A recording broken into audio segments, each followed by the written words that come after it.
Good. Stop making me laugh.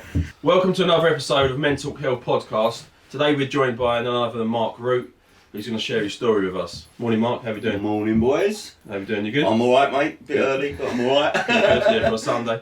But it's early bird catches the worm and all that. Apparently. So today you've obviously joined you come along. You said you're going to share your story with us. Yeah. Obviously you said you've not really spoke about it before to the extent that you was. Yeah. You're going to. Yeah, no, I mean, people know what I've struggled with, but not many people have known how in depth it was and how much I did struggle, you know. Yeah. Sometimes you just keep it quiet, don't you? Yeah, no, of course. Yeah, I mean, I know we've done the barbecue event with Alton's. Yeah. And then obviously Ed picked up on the tattoo. Yeah. Which where it all started. Yeah. So your tattoo that you've got is the semicolon. Yeah. Obviously it's the mental health sign for, instead of putting a full stop on your life, you put a semicolon, carry on. That's what I did, basically, you know. I put it on my face so people do ask the question, because it's good to talk. Yeah, it is good to talk, yeah, definitely. So where did your kind of journey begin, so to speak? So I got diagnosed with bipolar. It's not funny, but it is. Like, I've always known there weren't something right, you know. I think we're all in the same boat. But yeah, it come a part of my life where it was such a struggle. I didn't even know what was going on in my own head, you know. I was in a toxic relationship, if you like. We both weren't good for each other. I used to just go out, drink, drugs, try and mask it, you know.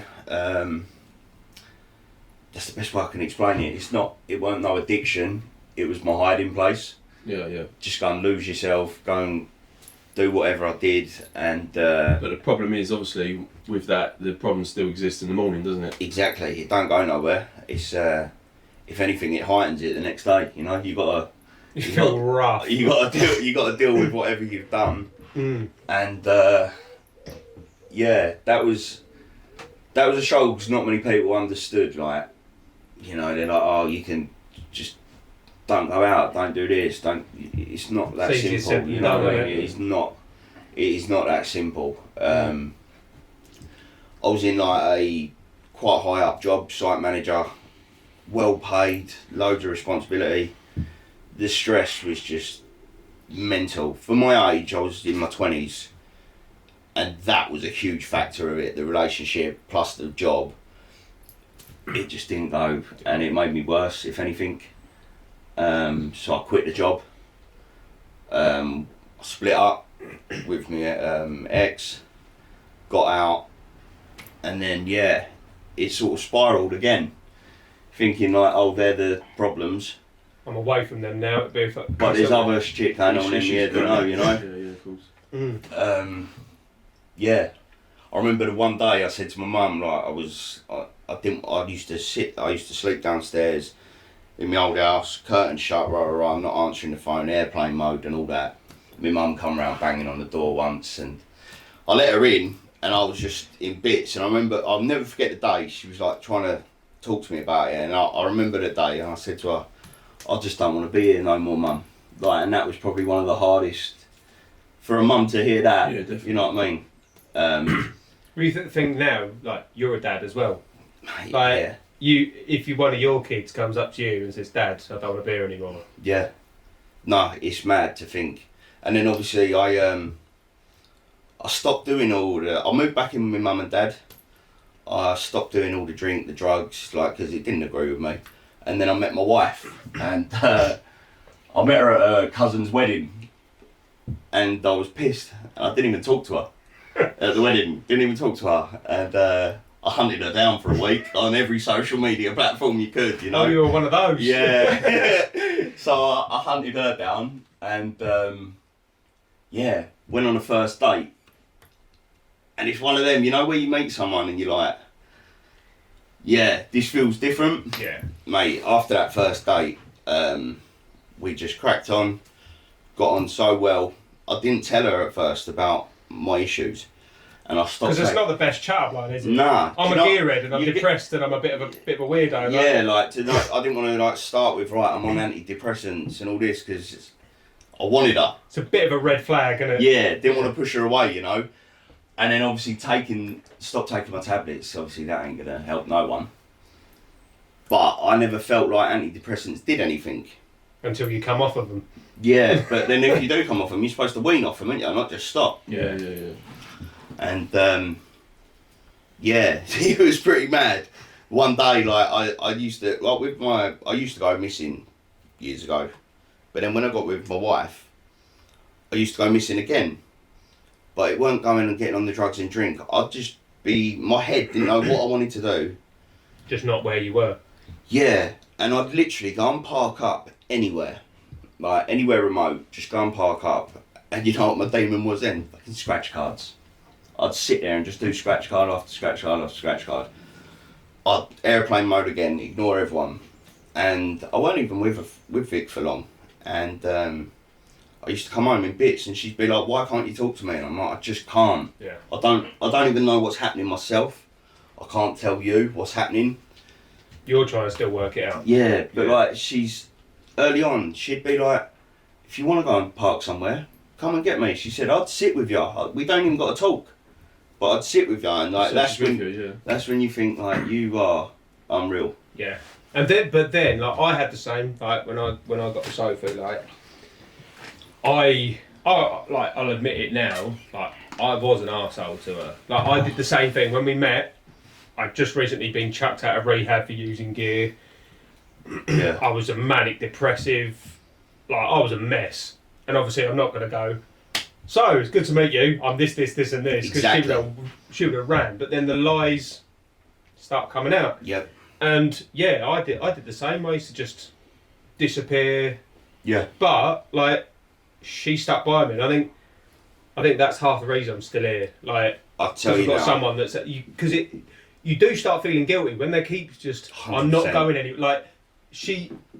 Like Sophie kept going, I'm not going anywhere. Like you're not going to push me away. Yeah. Like you will not win. Like just get over it. I'm staying here. But then you start feeling guilty because you're like, well, she doesn't deserve this. She could, and then you have this whole, you could do so much better. Yeah. But I think now, looking back in hindsight, you go, that's what I needed. 100%. I think you need that kick up the arse. You need a good woman, that's for sure. I mean, same with my wife. You know, my wife's. Oh, fuck knows why she's still with me, to be honest. But For me, like, yeah. But she's. When still you think there. of yourself, would you have stayed? No, that's it. Oh, the gold, mate. Do you know what I mean? No, it's true. Pissed head every night, most nights. Didn't really give her any attention. First son was born. I was more interested in where my next drink was coming from, and just more interested in having a good time with the boys and that sort of thing, rather than spending any time. I was pretty shit. So when I used to go missing, I'd literally park anywhere. But it's things like, when you look back how guilty I feel now about it, like, my mum, best mum in the world, do you know what I mean? Everyone's mum is the best mum in the world, don't they? My mum's disabled. She would leave her house in the middle of the night, pitch black, get in her car and drive anywhere to look for me, you know? my sister, I didn't know, like, obviously I know my sister would be worried. But then, like, my brother-in-law said to my wife once, like, Zoe used to come home and she'd be an absolute bitch, worried sick about Marc. Like, what is he going to do? Is he going to come home? And you don't realise how much you're hurting everyone. No. You go into selfish mode. You go into... It's tunnel vision, isn't it? You're 100%. like, I'm doing what I want to do. But it's... My dad described it so well. He goes, Ed, when you were doing what you were doing with the drugs and your self-destruction, he goes, you were like a tornado. He goes, you just were on the path of destruction, you were doing your thing, without looking in the rearview mirror and going, look at the shit you're causing. Like, I've broken relationships to the point where people don't want to know me again. And it's not just that, it's people then don't want to know my parents because of me. Yeah. And you, like you said, you don't realise. Nah. See, like, when I knew it weren't really just depression, you know, because I'd feel myself all right, and then I could feel myself going Jekyll and Hyde, do you know what I mean? The other side. Two personalities. Yeah, like at one point I was doing some work for myself, and like one day I felt all right. I feel myself a bit ropey. Went to my mum and dad's, and like my mum was out and my dad was there, and I'd sit there and I'd talk to my dad about whatever me and my dad talk about, you know, garden, cars and all that. And it'd chill me right out. But then as soon as I'd leave, I'm just like, I don't want to be here. I'd go and hide. Do you know what I mean? Go and hide. Even though I've just had the best conversation with my dad, he's chilled me out. He don't even know that I'm feeling iffy. He just thinks he's talking to his son. I've left the house and that's it. I've gone missing for 24 hours. Yeah, right. So when you was at your worst, like in drink and drugs, what was it both like a mixture of 50-50 or was it? Yeah, I mean, like when you're young, you go. What drugs are we talking like? It's the party drug, isn't it? Like down the pub, everyone's having a line. Yeah. You know what I mean? You have a line and then like you'd go out and then you'd think, oh, I don't want to be here. When I used to be at home in my old house, I'd leave and I'd go and do some more, you know. So you use on your own. You got to the stage where it was just you and your own. We've got a very similar but it's storyline. I wouldn't say it was an addiction. It was my hiding place. Like I shut off. Yeah. So did you, like you say, you met your wife now, but did you then have did you need therapy to come off it, or did you just drop it? No. It's just I've done a bit of therapy, but it weren't nothing like for drugs. You know, I sort of just stopped. Like cold turkey and just sort of. Yeah, because it weren't. Being with Vic was totally different. Like she supported everything. I didn't feel the need to go and do drugs, and do you know what I mean? It weren't like that at all. No. It weren't like that. So when did you get diagnosed with like bipolar then? So I went missing and I come back and I was hysterical. Like my wife couldn't calm me down, my mum couldn't calm me down, and between them both, they was just like, I wasn't even married at this point. They was both like, right, something's got to be done, and they took me to the hospital, and then they was like, we need to keep you, and I was in the mental health unit I think for 7 days, and it's not a great place. It's not a great place. Because in the grand scheme of things, like what you've been through is horrific, and it's your journey, and for you it is awful, but you are nowhere near the worst of the kind of people with, I don't know, kind of even worse depression, schizophrenia, stuff like that, which I've been in a mental health facility as well. Yeah.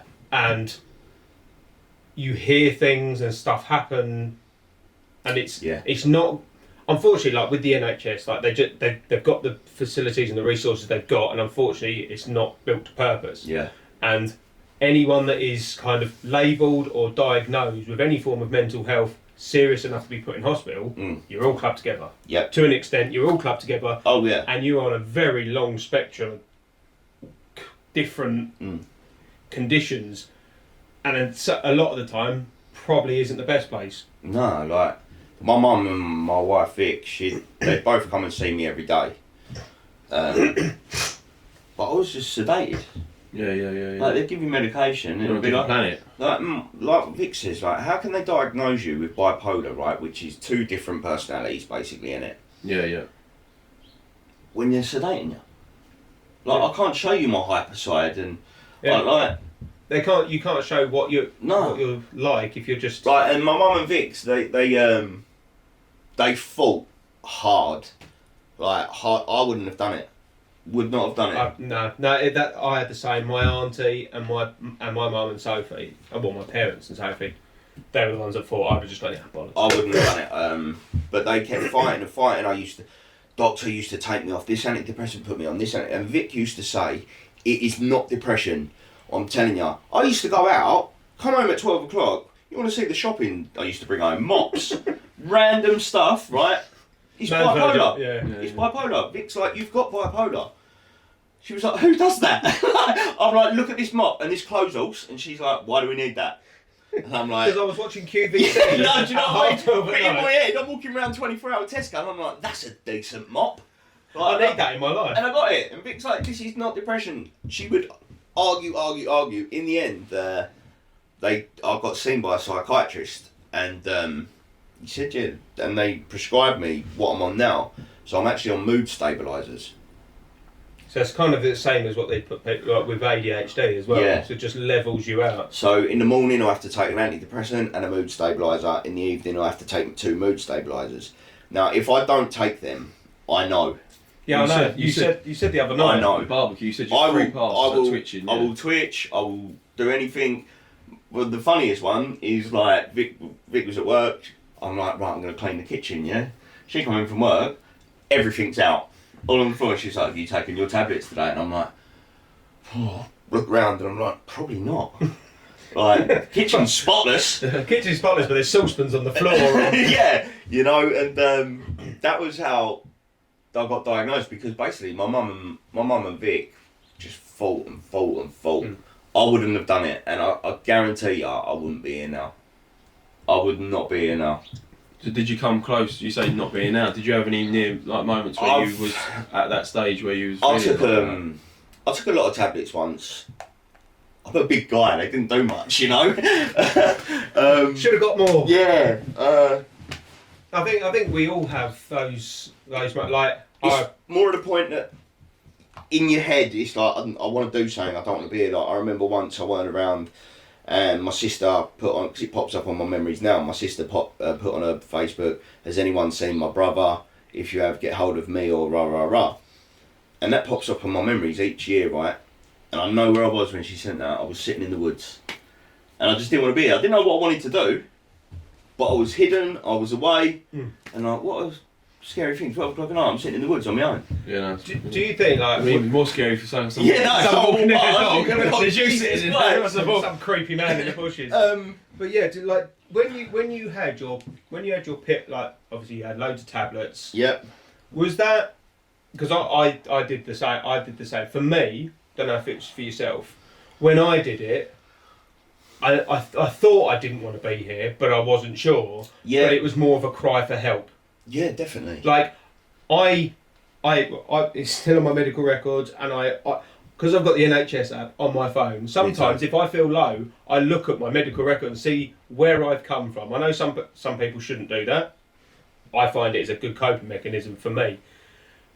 But it's an overdose. But I know I wasn't thinking at the time. It was just if I take this, and I know I remember vividly what I felt like when I was at the hospital. I got dragged out of my house by paramedics. And I lived right next to a primary school.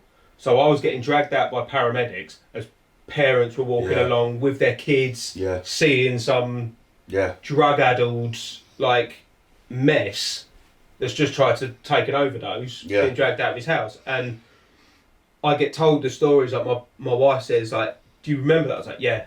And I said, and I don't think I wanted to not be here anymore. But I needed the help, but I didn't. It got to a point where I was still addicted to cocaine. I was still highly depressed. Even though I'd met my wife, we'd just had a baby, I was in a mess, and it was kind of, I need help. Yeah. I think there's millions of people out there right now watching this, or not watching this, but millions of people out there that are crying out for help now today, and they're not getting any help, because they might even be giving signs to their partners or loved ones, and then not even picking up on it, but they're actually screaming out for help. But then at some points, like, I felt stupid. I'm like, I'm alright, do you know what I mean? You start thinking, yeah. There's always people worse off. Yeah, I'm not actually but that bad. When I look back, I was bad, like really bad. I literally didn't want to be here, and I wasn't even with Vic for long, and she stuck by me through everything. Like the mental health unit, she'd be there. She didn't have to. Like, do you know what I mean? She could have got out easy. She could have been like, look, I can't do this. She had a decent excuse, to be fair. Yeah, do you know what I mean? And I couldn't have blamed her. Like, she's just got with someone that's leaving the house, going on aeroplane mode, not coming home, just be like sections. Do you know what I mean? It is an easy get out for her, but she didn't do that. People leave relationships for a lot less. 100%, and like I say, she fought and got me what I needed, and now we got a house, we got my little boy Chester, I've got another one on the way. I wouldn't think I'd be where I am now. No. At all. It's amazing how life, you say ups and downs, how it turns around, isn't it? It's amazing. It is, because when you look from back ground at the zero, time, exactly. Yeah, I was always told, like, when I went through what I went through, I always said, I got to rock bottom, and I crawled back out, and I got there.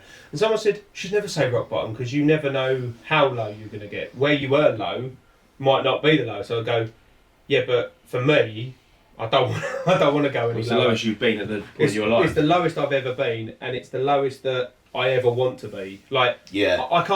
we can't control what happens in our lives, and yeah, there might be a point where the proverbial does hit the fan.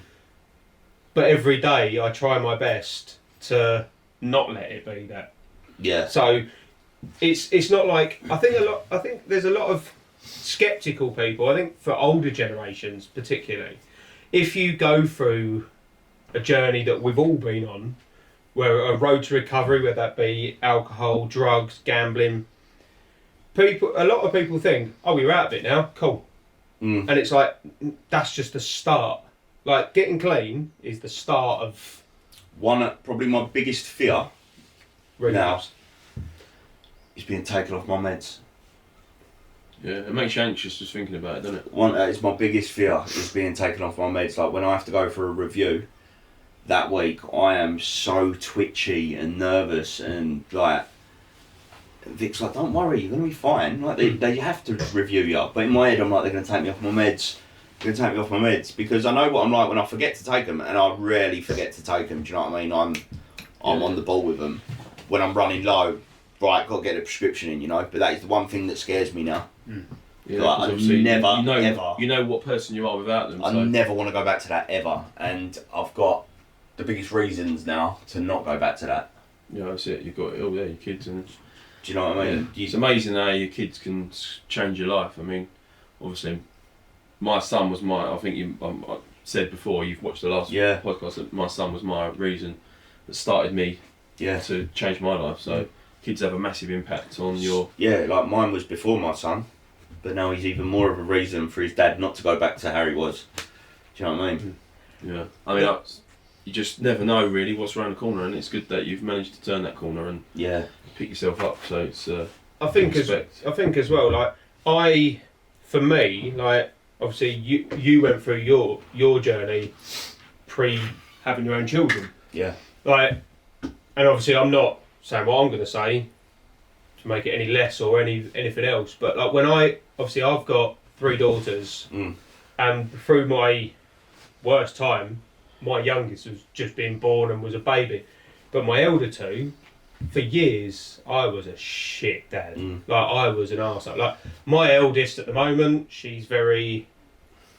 We have a difference of opinion, and we've had a lot of disagreements recently, and... You're going to get that a lot with 3 girls. mate, I'm outnumbered, well and truly, but, like, I've had to turn, like, I've had for years guilt that I was a crap dad. I didn't do anything, and it was self-guilt that I've lost out on so many years of my children's life and developmental years, especially with my middle daughter, who at the time she was about my youngest daughter's age when it all started, so 5 or 6 when it all started. I've missed out on some important years in her life, and it's only been in the last year or so when I've gone, well, what am I gonna? I can't change it. Yeah. Like, I'm not Doctor Who. I can't go back in time and go, right, everything's better. But I use that guilt to my advantage now. Yeah. To push me and go, right, I'm just going to be the best dad I can be. Like you was telling me, you try not to miss out on them Friday nights. Oh, every Friday night. Obviously we missed it because of the barbecue, but I had a sleepover last night instead. Yeah. But every Friday night, without fail, me and my youngest, Rosie, we have a sleepover on the sofa. Like, it works out for everyone. Like, Sophie gets to have a whole bed to herself, and she goes to bed at like 7 o'clock. Yeah. Sorry, Sophie, but she goes to bed at like 7 o'clock and watches her crap programs on Netflix upstairs. Yeah. I sit on the Xbox and Rosie goes to sleep, and we have a little cuddle, and it's perfect. And it's little stuff like that, like, and that's free. Yeah. Yeah. And she remembers that, and she will always remember that. Yeah. And I think I've tried to change it. Like, I don't really go out that often because I don't want to put myself in positions where I'm with you. Like, where I could be coerced. Like, unfortunately, I'm petrified of falling off the wagon, and I don't want to associate with people or be in situations that I could be in. And I know I've got a decent enough willpower, but it can get broken down very, especially if you've had a few beers. Inhibitions go, and then you don't think. It's like you have that drunk mind of, I'm doing it now. It's only one. Yeah, it's only one. Yeah, but then That's 1 gram. yeah, 3 bags later. Yeah. Monday afternoon when you're still doing it. Like, so I don't drink at all now. It don't really go well with my medication. But I don't want to drink because I don't want to be in that sort of situation. I say I don't go out. It's not like You're not a monk. I'm not. Yeah, I'm not huddled indoors like scared to go out. You know, like my thing, barbecuing. Love getting the barbecue out. You're not too shabby at it. No, I'm not. To be fair. But like, I'm happy. I don't want to. I moved away. I didn't move miles and miles away, but I'm 15, 20 minutes away from where all my bad stuff went on, which is far enough. You know, it's far enough. Like, you think you've got all these friends at the time. You ain't. You ain't. No. I can. They were enablers. They weren't friends. I've got 2 friends, hand on heart, that have been my best friends for years. Years and years and years. We don't see each other a lot. We don't talk all the time. We message. But Liam and Joe, if I need them, they'll be there. You know what I mean? They will be there. That's the thing with real friends. It doesn't matter. Like, you could have that gap of. I've got friends like that you ain't got to speak to every day. No. But you know, if you need them, you could call on them any time, and they'd be. Like, Liam will message me, he'll check in. How you doing? I'm like, good, you, rah, rah, rah. Joe, the other night, sent me videos of him at Red Hot Chili Peppers, little things like that. I don't go and see him every month, every week. Do you know what I mean? We don't. But I know if I need them, if I'm down, and like, they will support me. No, definitely. And that's when you know you've got a real friend. Yeah, like my old man said that to me when I was about 14, 15, like, oh yeah, like, all my mates, he goes, when you get older, if you can count your friends on less than one hand, you'll only have 2 or 3 mates that you can definitely rely on. 100%. You'll be the luckiest man in the world. I'm like, nah, it's more friends the better. Yeah, he was right. Yeah, everything my dad's told me. But then I look at my dad as one of my best mates, do you know what I mean? Yeah. Like my dad, me and my dad speak every day. Yeah. Like, he'll check in and he'll go like, hey, how you doing? Are you alright? How you getting on? And yeah, like, we chat all the time, but then what I have to do, if I tell him if I speak to my mum about something, I have to tell my dad because they don't talk to each other. So I'll be like, oh, did mum tell you about this? No. See, I'll tell my dad something and my mum will be listening in the corner. Yeah. But no, it's like when you're growing up, your dad's your superhero, isn't he? Yeah. It don't matter who you are, your dad's the hardest bloke in the world. Like, oh, we've all had that affects argument. him. My dad will beat your dad up. No, My dad will go and knock affects everyone him. out. Yeah. And then like, it's little things that hit home to me as well, like how I was like. It's annoying when they're right though, isn't it? All the time.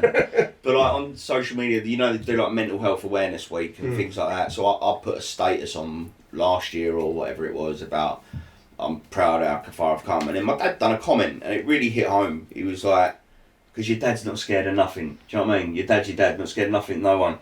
My dad's comment was something like, the only thing he's ever been scared of in his life was losing his son to something he didn't understand. Fuck, yeah, wow. That's, yeah. It's powerful. Do you know what I mean? I bet that's made you sit up. Mate, that made me cry. Yeah, I bet. That brought tears, but I'm like, your dad is your dad, and he like you say, my dad will beat your dad up. That's how it's been the whole life, isn't it? Like, your dad is your hero, and when I read that, I was like, fucking, I am so glad I'm not there no more. Yeah. So glad. Yeah, like, I think it's like one of those ones when you're old man, like, you know when you used to get a proper rollicking. Mate. But yeah, like, it was the 2 thing, like, the worst is I'd rather him give me a rollicking though than go, I'm disappointed in you. 100%. That quiet, I'm just And really I don't think in my life I've disappointed them, hopefully. I know I've angered them. Oh, I've disappointed them. But the fact that like, my dad, like, he's very, like, he wears his heart on his sleeve. Like, he's not proper like, oh, it don't matter, get over it. Like, but when he goes, I'm really proud of you, like, I'll sit there and cry. Like, I'm like, that, it really chokes me up because you're like, if your old man tells you he's proud of you, that's it. Yeah. I don't need anyone else in the world to tell me they're proud of me because I don't give a shit. Yeah, it is true though. It is true, you know. That was probably one of the toughest things I've ever read, you know, on one of my comments. I think when you then realise when you're putting your parents through it, or you've put your parents through something, it then hits home a bit more because you're like, they're supposed to protect me, and then I'm just supposed to not give them grief now. They brought me up, I'm supposed to just let them now chill out because they're getting older. Yeah, but at the time you're selfish, aren't you? Yeah, you don't give a shit. No. You don't care. Selfish is a word actually. It's like, it's horrible, but that's it. You just literally care about number one, and that's it. And I was the same with everything. It was always about me. Yeah, Always about it me. is. But you can't explain it. No. At the time, you can't explain it. Like, why are you doing this? You're so like, you just let us know you're all right. Yeah, it could be like, I'm fine. Like, I'll talk to you when I'm ready. Airplane mode. Selfish. Yeah, I don't care. Like, yeah, like we spoke like the selfishness of the fact that we want a gear, so then we'd call it in, then create arguments, Yeah. to then be able to get an excuse to go bollocks to you then and slam the front door and then go and pick up. Like that is not the workings of a non-selfish, decent-minded person. No. That is Selfish. That is a pure selfish, don't give a shit. Yeah. And that situation didn't need to happen. no, but that's the thing. It happened so many times. Like it will happen many times in a week. Like and that goes back to like how our partners, how they're still with us. But then like they need a George Cross or something. Like they need you a decent gallantry medal. 100%. Like you. My mum's always said it like, with a good woman behind you, you know, you'll get through anything. Well, yeah, and it is true. We obviously on our last podcast we've spoken to someone that's like deals with relationships and how like couples can work with each other, and it's true. Like you have to understand your partner, and you have to like if you're going to be in a toxic relationship, you're knackered before you even start, and the fact that we've got patient. Actually understanding people. So I literally, hand on my heart, I can tell you a row that me and Vicky have had. Like, we do not row. We do not argue. Granted, she'll have a go and I'm wrong. Like, do you know what I mean? Shut up, I've done that wrong. Like, she has a go, you admit it, and we get on with it. Yeah, but no, we do not argue. Like, she is literally, she saved my life. She is my best friend. Like, she's everything to me. Man's really pushing this. What are you trying to get but it's true, you know. I wouldn't be here. I know I wouldn't. Like, we don't argue. You get these people that are like, fucking she's this, she's that. Why are you with her then? It's causing you mental, like, health. It's that's the thing. Like, not all relationships aren't all sweetness and light. And we can all admit, like, you have your disagreements. You have your, and that's you're fine. not going to see eye to eye, but like, me and Sophie, we have disagreements, and we're like, we should do this, we should do that. It's usually over kids or money. Exactly the same. But everyone has that, and it's knowing, okay, cool. But it's not in your face. Like, do you know what I mean? It's not like that. It's not a toxic. We've had toxic relationships where it's like you want to walk away from a situation, and then you've got that person stoking the fire, and then you're wanting to. You turn around and retaliate, and then they're the victim. Yeah. And that's you don't need that in your life. No. Like, I genuinely am convinced. Like, I was that before I got with my ex-partner, but I got to where I was.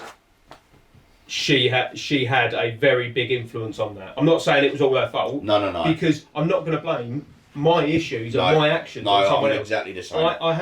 I take responsibility for everything I do. Me too. Because I have to. Because you have to own it. Yep. You have to own everything you do.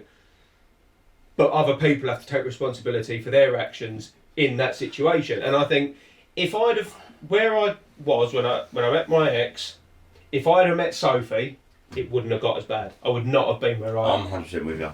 And that's the thing. I think without blaming or gaslighting, like it is a two-way thing. If you're in a relationship and you're just constantly getting berated and told you're wrong, it's not a relationship. Well, it's a dictatorship. Yeah, isn't it? It's not a relationship. And then, but at the time, you just think, oh, well, I must be in the wrong. And then it all kind of. But then I'd walk off and be like, I ain't in the wrong. I'll go back and have that row again.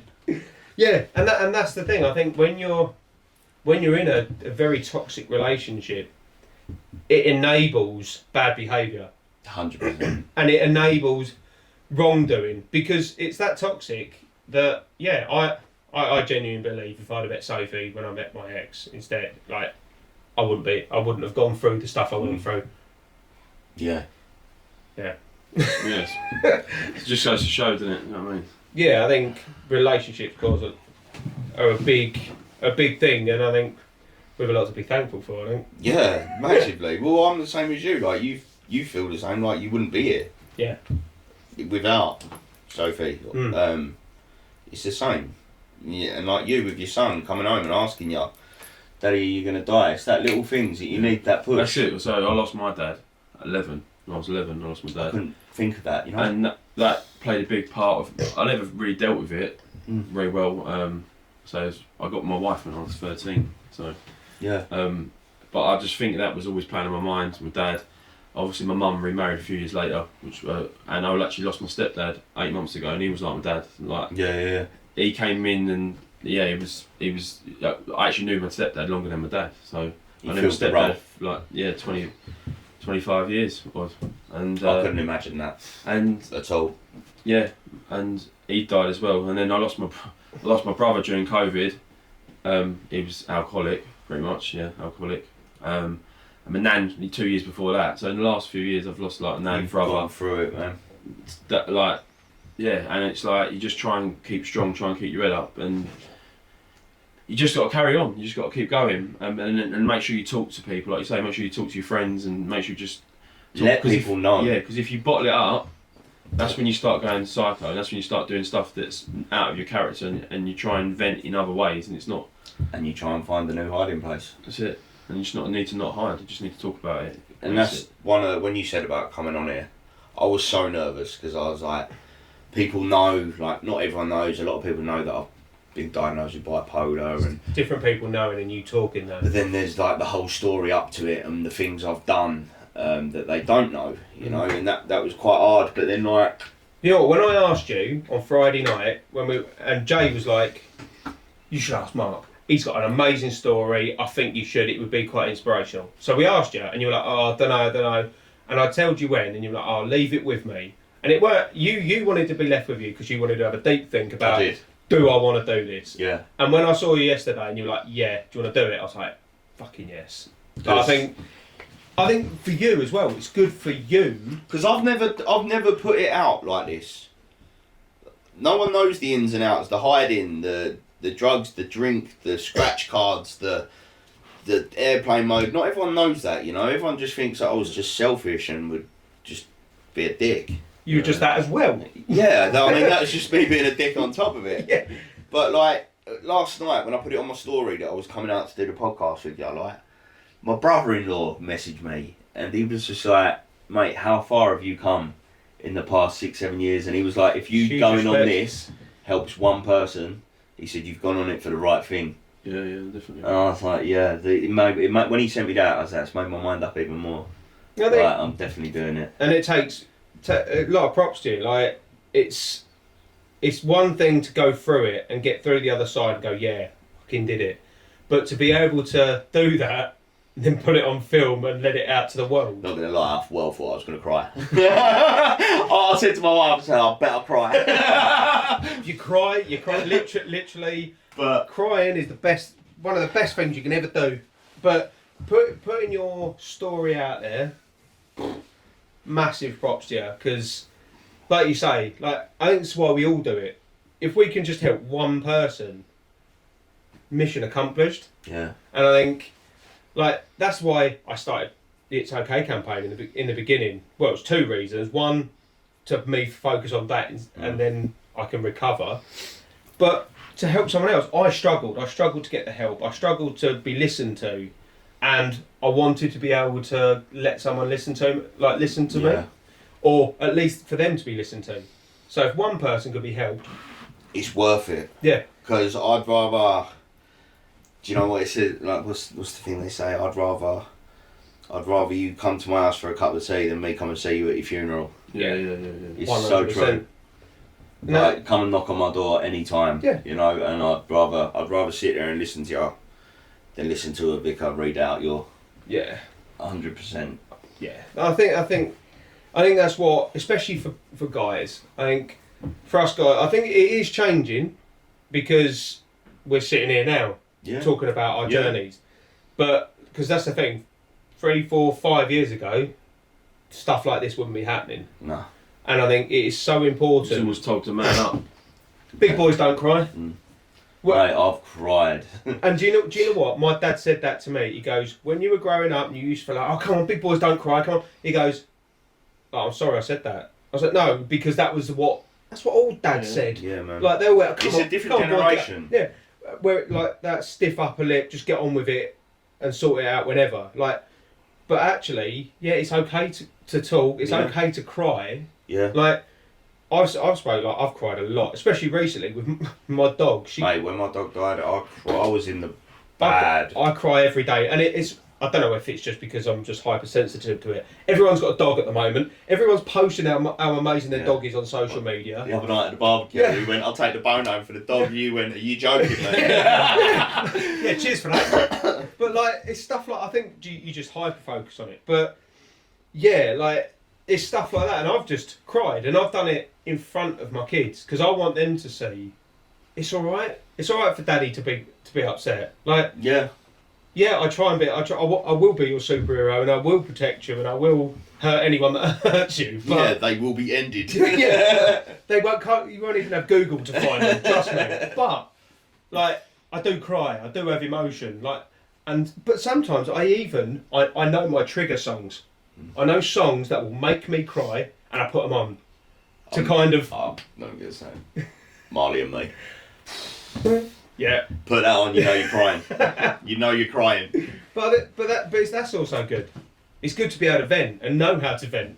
I've over the years I've had a lot of tears for it. But I think a lot of it when I was going through it, a lot of the tears were like frustration, where I wanted to tell them. I wanted them to understand, but I couldn't understand myself why I was doing the things, and it made me more upset and hysterical. And they're like, what's happened? And I'm like, nothing's happened. But why are you crying? I don't know. Because you bottled it up. Yeah. And you don't know. You don't actually know which emotion to vent with. Because I'm thinking in my head, right, you don't deserve me to lose my rag. What are you doing? The next thing I can do is cry. You know? But I don't know whether crying is actually the real emotion I need to use. But it's just, it's good to talk. It's good if you feel you need to, you've got to have a cry. Yeah. You know what I mean? I wouldn't. I'm not ashamed of it, you know. But I've had days at work where I've gone in and I've sat there with the boys. Like the boys, they're great. They all understand. Like, and like I'll come in some days and I'll be like twitchy, and then have you taken your meds? And I'm like, no, I don't think I have, so I can't take them. Right, but the boys all understand. But I've had like a couple of days here and there where I've gone in, and we're all sitting there and laughing a joke, and I just feel like so overwhelmed, and I start to get upset, and like Jay will be like, "What's the matter?" And I'll be like, I don't know, I just want to go home. And he's like, "Just go, man, just go." And I'll leave, you know, and he'll be like, "Don't worry, it's fine. Just come back like tomorrow, sort yourself out." You know, not question after question after question after question. Like, what's happened? He's just like, he understands. He's like, just go home. I think that's another thing when you've got a workplace that understands. Yeah. I think that's our goal. You need workplaces like we've all got to make money. We've all got to make money to live. Yeah. But we all struggle. So we all need accommodation sometimes. And I know people that have been at work and they've said to their boss, "I'm really struggling to I can't cope," and they're like, "What's wrong with you?" Yeah. And it's none of your business. Yeah, see. I'm not telling you, I can't do my job properly. Like, I've had bosses which have been great and some haven't. The ones that have been great, like I've said, I can't come into the office today. Like, I'm really struggling. Can I work from home? Like, I'll work. It's not that I can't do the work, it's I can't be around people today, or I'm struggling. Some people might go, well, get over it, you've got to go work. But if you can make accommodations that you can still do your work, what does it matter? See, I'd never want to get out of bed. I wouldn't want to get out of bed. You can't be barbecue from your bed. Yeah. No. He would if he could. Yeah. Extra long tongs. Man's got a Traeger as his bedside table. But like in my previous job, I never wanted to get up, and that was when I was like at my worst. I didn't want to leave the house. I wanted the curtain shut. I wanted the door locked. I wanted airplane mode. That ain't what I needed. I think that's what we think is going to make us better, isolating, and it's. But now I know all the boys understand what. I say they understand. They try their best to understand. They tolerate it, you know. But no, they are all as good as gold. Like Jay will understand, and he'll be like, mate, just do what you got to do, and he will check in. Tom will check in, Jamo will check in. They'll message like, if I've gone home, are you all right? Little thing like that, man, goes a long way. A big difference. Yeah. Long way. Instead of just not asking me if I'm okay, and then I go in the next day and it's all awkward. Yeah. Because I feel like. Oh, you're the one who's had to be sent home because you can't cope. But I come in and they're like, "You all right now?" And I'm like, "Yeah, it's cool."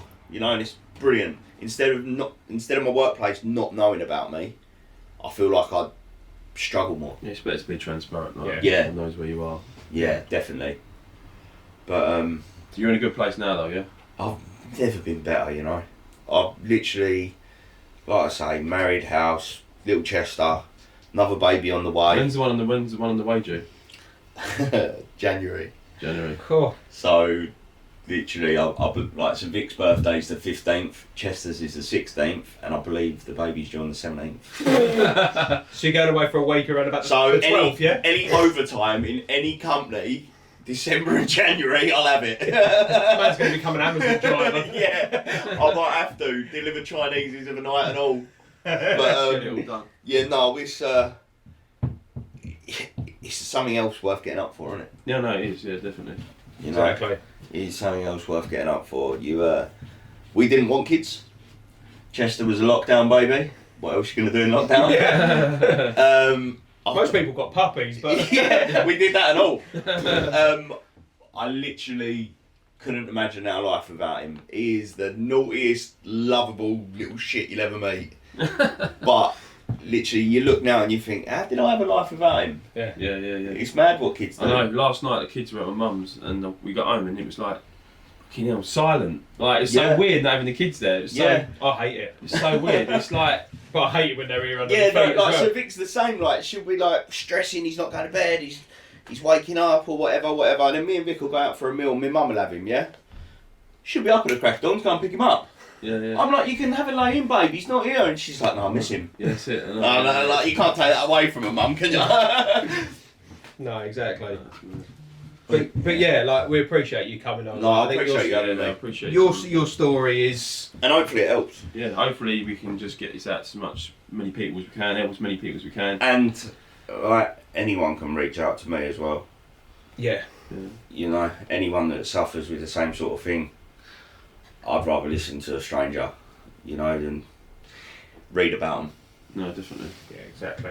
But yeah, we appreciate you coming on, mate. Oh, man, thanks for having me. And guys, if you're watching this on YouTube, make sure you subscribe to the channel and cheers, we appreciate it.